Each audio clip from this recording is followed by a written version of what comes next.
जय जिनेन्द्र।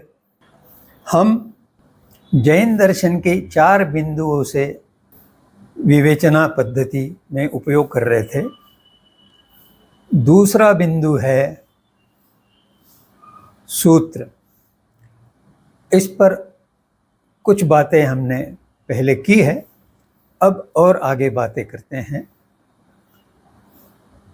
जैन दर्शन के 4 महत्वपूर्ण बिंदुओं में से प्रथम बिंदु है दर्शन, और दर्शन ही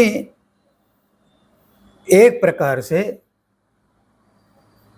नींव का काम करता है, जिसके आधार पर जो इमारत बनती है वह मजबूत बन सकती है।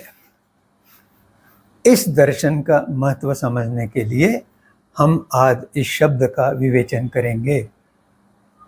दर्शन, यह शब्द दृश्य इस संस्कृत मूल धातु से बना है, और दृश्य यानी देखना, चित्र का अनुमान करना, यह इसका अर्थ है। लेकिन दर्श का गहन अर्थ है दृष्टि, और उस दृष्टि से जो हम देखते हैं उसके आधार से जो हम अपनी विचारधारा बनाते हैं उसे कहते हैं दृष्टिकोण। वह शब्द भी दृश्य से ही बना है। इस प्रकार दृष्टिकोण और दृष्टि दर्शन के मूलभूत विषय है। आध्यात्मिक दर्शन जैसे अरिहंत दर्शन, यह जीवन को आध्यात्मिक दृष्टि से देखता है, जबकि विज्ञान यह विश्व को भौतिक दृष्टि से देखता है। यह बहुत बड़ा अंतर है, और इस कारण दर्शन, यह संकल्पना समझने में बहुत ही कठिन है। परंतु आज हम इसी पर गहराई से विचार करेंगे। दर्शन को समझना हो तो सर्वप्रथम श्रद्धा, इस शब्द का अर्थ समझना आवश्यक है।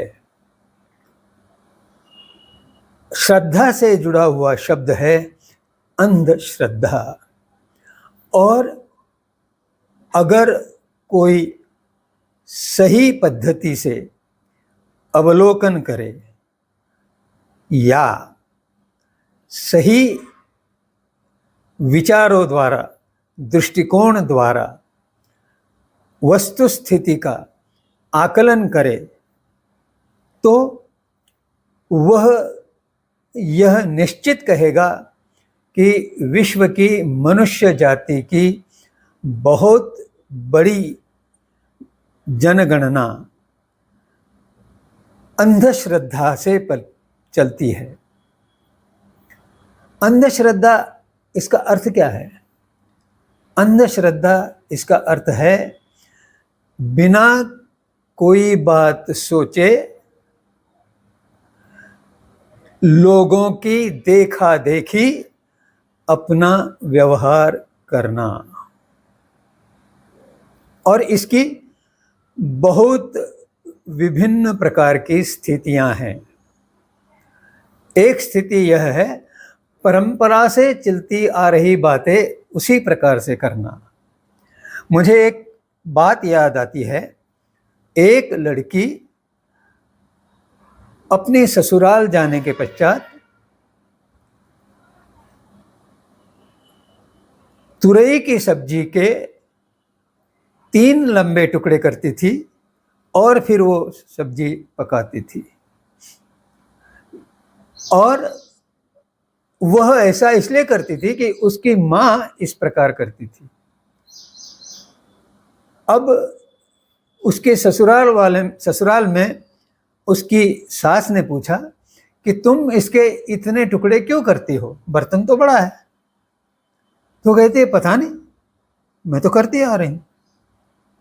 तो उसने जब उत्तर देने में असमर्थता पाई तो उसने अपनी माँ से संपर्क किया और पूछा कि आप ऐसा क्यों करती थी।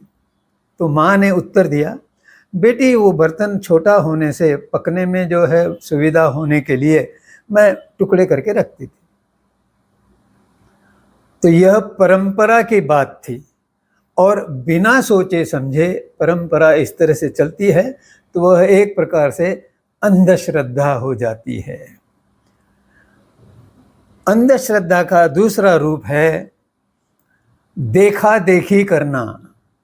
समाज में विभिन्न लोग विभिन्न प्रकार से एक ही बात करते हैं। जैसे कोई एक पद्धति डाल देता है कि विवाह समारंभ में इस तरह की एक क्रियाएं होगी।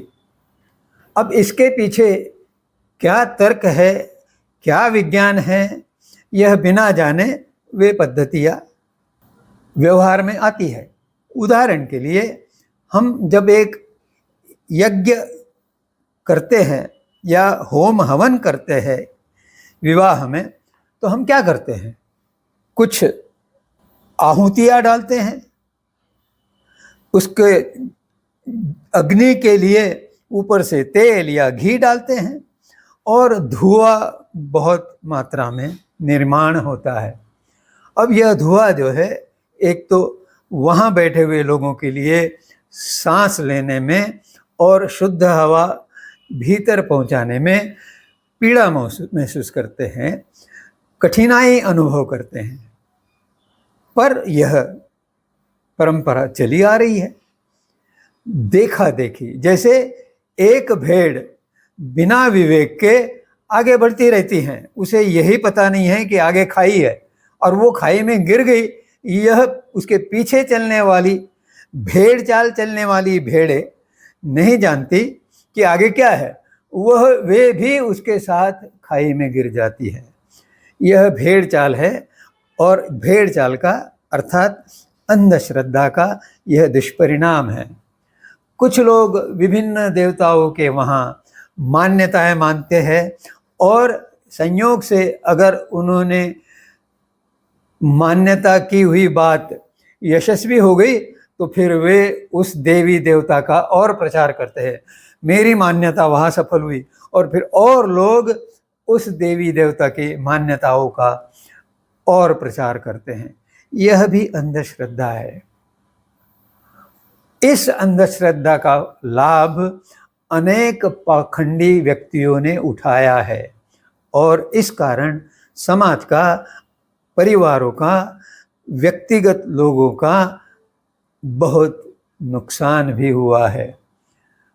पर लोग हैं कि इस स्थिति को स्वीकार करने के लिए तत्पर नहीं।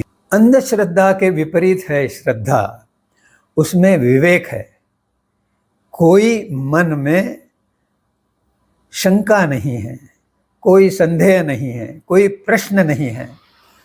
जो हमारे मार्गदर्शक बता रहे हैं वह सत्य है, सही है और हमें अपने कर्मों की, फलों की आकांक्षा नहीं करनी चाहिए। हम साधना करेंगे, भक्ति करेंगे तो उसका फल यथा काल प्रकृति द्वारा मिलना निश्चित है। जैसे बीज अगर खेत में बो दिया तो उस बीज से पानी लगने के पश्चात अंकुर निकलना निश्चित है। उसमें बोने वाले को और कुछ नहीं करना है। फिर उसका पौधा बनेगा, खाद डाली, पौधा तेजी से बढ़ेगा और फिर वो वृक्ष बनेगा, फिर उससे फल लगेंगे, फल अपने आप आएंगे। बीज सिर्फ बोया गया लेकिन फल मिलने में समय लगा। यही वृत्ति श्रद्धावान व्यक्ति के मन में होती है। और जैन दर्शन के जो मार्गदर्शक है, जो तीर्थंकर है, जो अरिहंत भगवंत है, उन्होंने स्वयं वैसा ही किया। अपने जीवन में वह अनुभव लिया कि साधना और तपश्चर्या से हम स्वयं आत्मा से परमात्मा बन सकते हैं। और जब वे अपने स्वयं के अनुभव के आधार पर यह कह रहे हैं तो वे सत्य ही कह रहे हैं और कोई उसमें असत्य की गुंजाइश नहीं है, आंशिक भी संभवता नहीं है। इस प्रकार जो मार्गदर्शन किया जाता है और जिसमें वैज्ञानिकता कूट कूट से भरी हुई है, वह दर्शन वास्तव में श्रद्धा करने के लिए योग्य है और यही श्रद्धा का महत्व है। जैन दर्शन में श्रद्धा को श्रद्धान का नाम से उच्चारण किया गया है। इसमें थोड़ा सा अंतर है, वह हम समझ लें।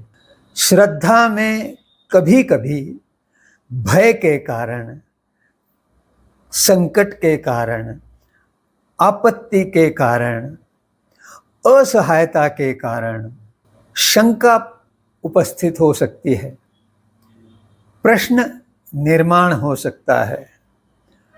वह श्रद्धा जो है वह थोड़ी सी अस्थिर होने की संभावना रहती है। इसलिए तीर्थंकर भगवंतों ने श्रद्धान इस शब्द का प्रयोग किया।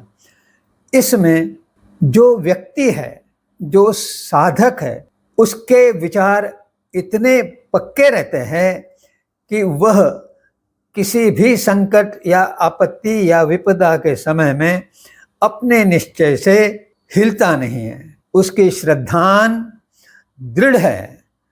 किसी भी परिस्थिति में उसकी भक्ति या साधना बदलती नहीं है। वह कभी इस स्थिति का विचार नहीं करता कि आगे क्या होगा। वह यह सोचता है कि संकट आना और संकट चले जाना, अच्छा समय आना और वह बीत जाना, यह संसार का चक्र है। इसलिए मुझे उस चक्र में नहीं उलझना है।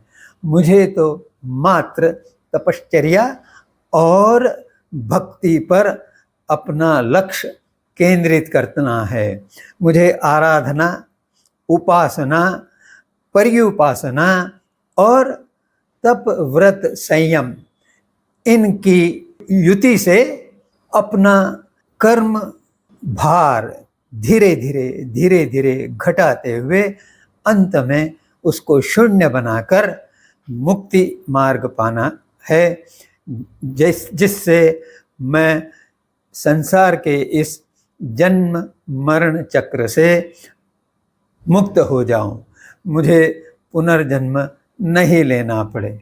इस श्रद्धान द्वारा मेरा समर्पण भाव, मेरी दर्शन के प्रति प्रतिबद्धता, मेरा आत्मा के निकट रहते हुए शांति और आनंद की अनुभूति, मेरी आराधना में तल्लीनता, मेरी पर्युपासना में संलीनता और मेरे आत्मा का आत्मा में विलीनता, यह साध्य करके मोक्ष धाम की प्राप्ति करना है।